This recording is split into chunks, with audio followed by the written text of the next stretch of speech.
सी language के अंदर storage class है, इनके टाइप्स के बारे में देखेंगे आज सब। यूट्यूब चैनल में आपका स्वागत है। तो सबसे पहले क्लास है स्टैटिक, दूसरी है एक्सटर्न, तीसरी है ऑटो, चौथी है रजिस्टर। इन क्लास के बारे में अध्ययन करेंगे आज। तो सबसे पहले मोटा तौर पे अपन ये देखेंगे कि स्टैटिक स्टोरेज क्लास क्या होती है, उसके बाद एक्सटर्नल स्टोरेज क्लास क्या होती है, ऑटो स्टोरेज क्लास क्या होती है और रजिस्टर स्टोरेज क्लास क्या होती है। इनके बारे में अध्ययन करेंगे। तो सबसे पहले अपन देखते हैं स्टैटिक। स्टैटिक स्टोरेज क्लास क्या होती है, इसकी बाय डिफॉल्ट वैल्यू 0 होती है।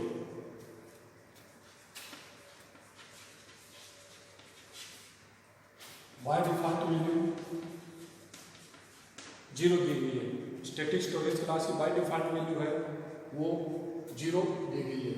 अब इसके अंदर अपन इसके 4-5 पैरामीटर देखेंगे, अध्ययन करेंगे।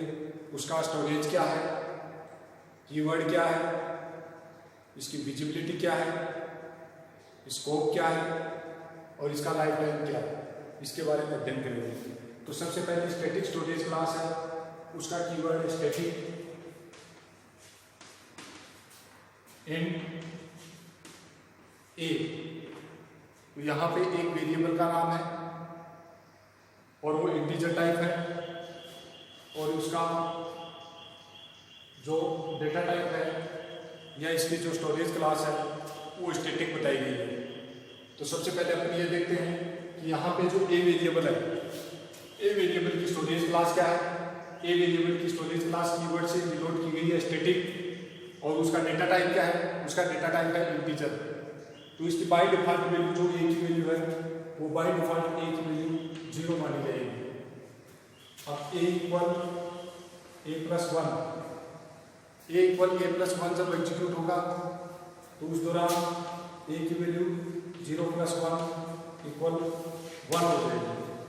तो कहने का मतलब यह है कि ये जो स्टोरेज क्लास है स्टैटिक स्टोरेज क्लास, इसकी बाय डिफॉल्ट वैल्यू 0 है। स्टैटिक स्टोरेज क्लास की बाय डिफॉल्ट वैल्यू 0 है। उसके बाद वो वैल्यू अपडेट होके 1 बन गई, वो वैल्यू अपडेट होके 1 बन गई।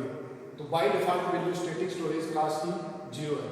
अब उसके बाद अगर फिर से a इक्वल a प्लस 1 होता है तो उसके बाद a की value 1 plus 1 means 2।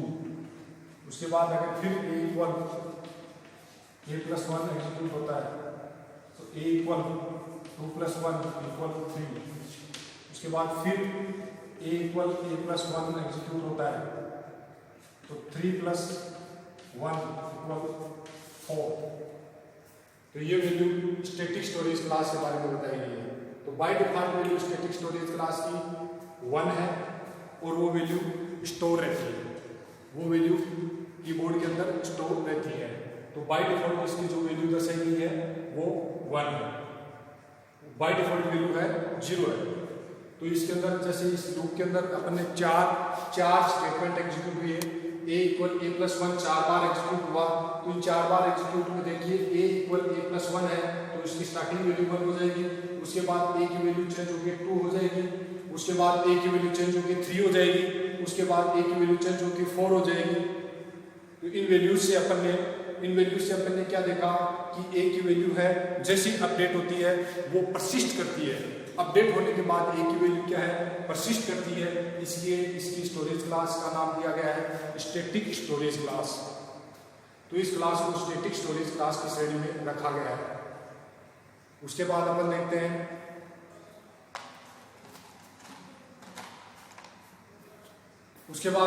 Static storage class है। स्टैटिक स्टोरेज क्लास के बाद में दूसरी क्लास एक्सटर्नल देखते हैं। तो external storage class static storage class की स्टैटिक स्टोरेज क्लास की विजिबिलिटी, इसके बाद अपन इसमें देखते हैं visibility.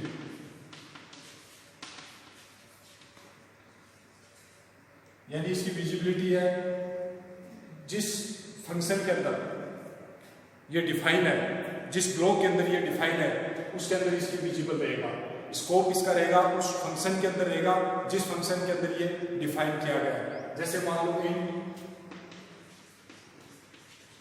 Some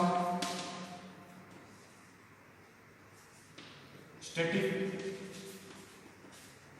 in P.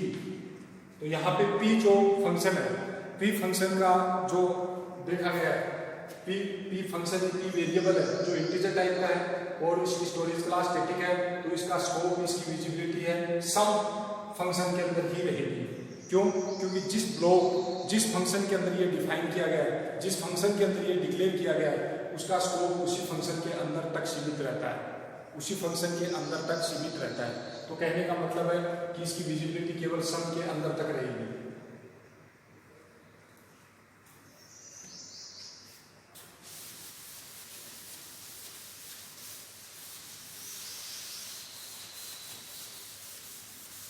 Visibility के बाद में देखते हैं इसका स्टोरेज।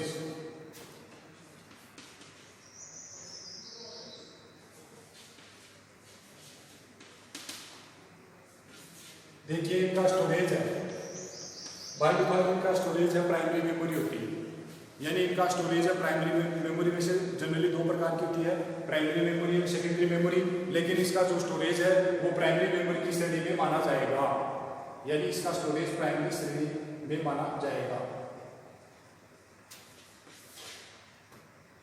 लाइफ टाइम, उसका लाइफ टाइम उसी ब्लॉक के अंदर, with in block,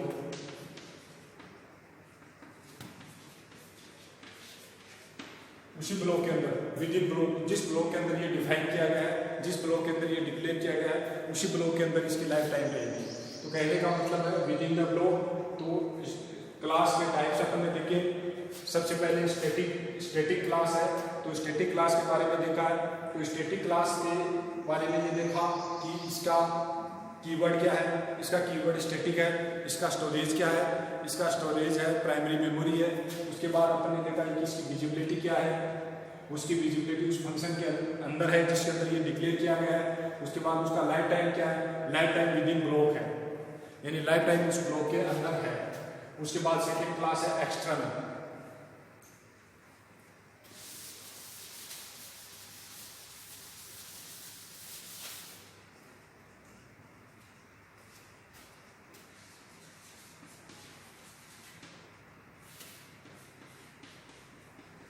external storage class है, उसकी लाइफ टाइम देखते हैं सबसे पहले।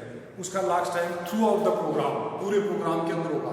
एक प्रोग्राम के अंदर मान लो 10 फंक्शन है, तो 10 फंक्शन के अंदर इसका लाइफ टाइम होगा, यानी एक्सटर्नल कीवर्ड से डिनोट किया जाएगा उस वेरिएबल को, और उसका लाइफ टाइम है उस पूरे ब्लॉक के अंदर होगा, जिस ब्लॉक के अंदर, पूरे ब्लॉक यानी पूरे थ्रू आउट होल प्रोग्राम, पूरे प्रोग्राम के अंदर होगा। प्रोग्राम के अंदर अगर 10 फंक्शन है तो 10 फंक्शन के अंदर इसकी लाइफ टाइम होगी, और विजिबिलिटी भी पूरे प्रोग्राम के दौरान होगी।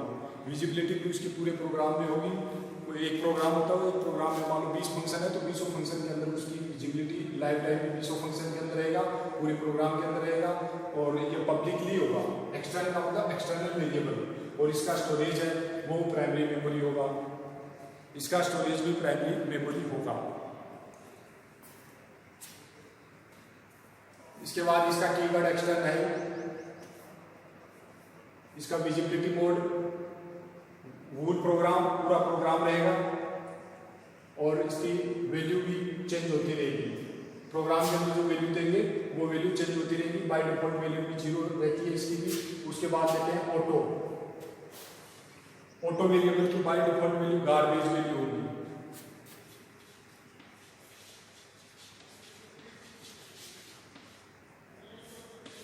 इनकी जो बाय डिफॉल्ट वैल्यू होती है वो गार्बेज वैल्यू होगी, यानी ऑटो वेरिएबल है, इसकी जो बाय डिफॉल्ट वैल्यू है गार्बेज वैल्यू है, गार्बेज वैल्यू है। और इस गार्बेज वैल्यू के अंदर अपन देखते हैं ये गार्बेज वैल्यू है। और इसी तरह से रजिस्टर के अंदर इसकी स्टोरेज क्लास रजिस्टर होगी, और उसका कीवर्ड रजिस्टर होगा। सीपीयू रजिस्टर्स होते हैं, कीवर्ड वेरियस सीपीयू रजिस्टर्स होंगे इनके, और इसकी स्टोरेज क्लास रजिस्टर होगी, और इसके अंदर वेरियस टाइप्स के रजिस्टर होते हैं मेमोरी के अंदर, वो रजिस्टर वेरिएबल को स्टोर करते हैं, और इसकी by default value garbage value होती है। रजिस्टर स्टोरेज क्लास की भी by default value garbage value मानी जाएगी। तो आज अपन ने इन 4 स्टोरेज क्लास के बारे में देखा है, static, extern, auto and register. तो इन चारों क्लास में अपन ने ये देखा है कि इनमें कौन कौन से पैरामीटर बेस्ड पे अपन ने इनका अध्ययन किया है। पैरामीटर है कि इनकी डिफॉल्ट वैल्यू क्या है, प्राइमरी स्टोरेज क्या है इनका, इनकी विजिबिलिटी क्या है, इनका लाइफ टाइम क्या है, इनका स्कोप क्या है। रजिस्टर वेरिएबल का भी स्कोप उस रजिस्टर के अंदर ही होगा जिसके अंदर वो डिफाइन किया गया है, उसी ब्लॉक के विद इन ब्लॉक के अंदर होगा। जिस ब्लॉक के अंदर उसकी भी लाइफ टाइम उस ब्लॉक के अंदर भी होगी। ब्लॉक के बाहर अगर जाने की बात आती है तो एक्सटर्न वेरिएबल काम में लेते हैं। एक्सटर्न वेरिएबल है ब्लॉक के बाहर होगा, एक्सटर्न वेरिएबल है वो उसका लाइफ टाइम है उस पूरे प्रोग्राम के दौरान होगा। प्रोग्राम के अंदर जितने भी लिखे गए हैं उस पूरे प्रोग्राम के दौरान होगा।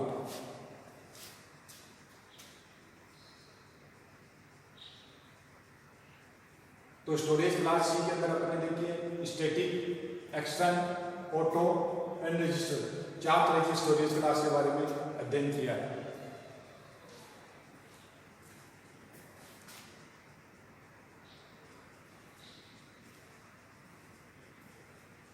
तो इनके बारे में देखा आपने ऑटो,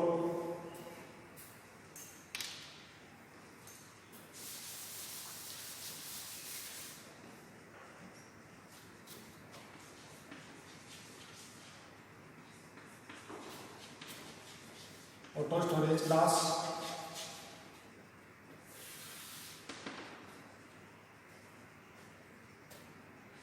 इक्वल a+1 है, तो बाय डिफॉल्ट इसकी वैल्यू a की value int a = 0 auto. By default अगर ऑटो नहीं दिया गया है तो बाय डिफॉल्ट ऑटो श्रेणी के अंदर अगर ऑटो नहीं लिखा हुआ है, अगर कुछ भी नहीं लिखा हुआ है तो बाय डिफॉल्ट ऑटो श्रेणी के अंदर आ जाएगा। बाय डिफॉल्ट ऑटो श्रेणी के अंदर आता है तो int a = 0, a की वैल्यू 0 + 1 होगी। लेकिन नेक्स्ट ऑटो क्लास के अंदर ऑटो क्लास की बात करते हैं, a की वैल्यू a+1 की बात करते हैं, a की वैल्यू 0 + 1 अगेन a की वैल्यू 1 मानी जाएगी। उसके बाद a = a+1 0 + 1 = 1 अगेन 1 मानी जाएगी। तो कहने का मतलब है कि जब ऑटो क्लास होती है, ऑटो क्लास और स्टैटिक क्लास में मेन डिफरेंस क्या है कि ऑटो क्लास के अंदर वैल्यू परसिस्ट नहीं होती है, स्टैटिक क्लास है उसके अंदर वैल्यू परसिस्ट मानी जाती है। स्टैटिक क्लास के अंदर वैल्यू परसिस्ट मानी जाती है और ऑटो क्लास के अंदर वैल्यू परसिस्ट नहीं होती है। और बाय डिफॉल्ट int a = 0 है, इसका मतलब ये कौन सी श्रेणी में जाएगा, ये ऑटो स्टोरेज क्लास के अंदर जाएगा। ये by default auto storage class के अंदर जाएगा। तो ऑटो स्टोरेज क्लास के अंदर क्या है, a = a+1, तो a = 0 + 1 a = a+1 तो 0 + 1 अगेन 1, यानी a की वैल्यू ये 1 है, विलुप्त हो जाती है। ऑटो स्टोरेज क्लास के अंदर वो वैल्यू है नष्ट हो जाती है, परसिस्ट नहीं रहती है। लेकिन स्टैटिक स्टोरेज क्लास के अंदर वो वैल्यू परसिस्ट रहती है। स्टैटिक स्टोरेज क्लास के अंदर वो वैल्यू परसिस्ट मानी जाएगी।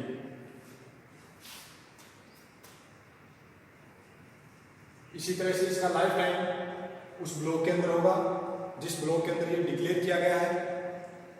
स्कोप उसी ब्लॉक के अंदर होगा जिस ब्लॉक के अंदर ये डिक्लेयर किया गया है, ये डिफाइन किया गया है। उस ब्लॉक के अंदर ही उसकी लाइफ टाइम होगा, उसी ब्लॉक के अंदर ही उसका स्कोप होगा। और उसका प्राइमरी स्टोरेज है, प्राइमरी मेमोरी होगा।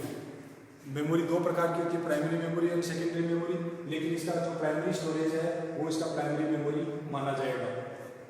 तो अब कहने का मतलब ये है कि इस तरह की क्लासेस के बारे में पहले देखा है।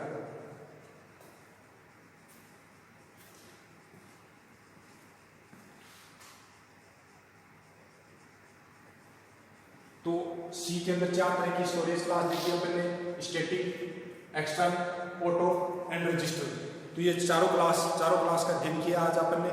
तो इन चारों क्लासों की कौन कौन से पैरामीटर के बारे में देखा है अपन ने, उसकी visibility, scope, life time, storage, keyword, तो इनके बारे में देखा। तो ये देखने वाली बात यह है कि ये इनकी वैल्यू परसिस्ट रहती है। ऑटो क्लास और स्टैटिक क्लास में मेन डिफरेंस ये है, ऑटो क्लास के अंदर वैल्यू परसिस्ट नहीं रहती है, स्टैटिक स्टोरेज क्लास के अंदर वैल्यू परसिस्ट रहती है। धन्यवाद।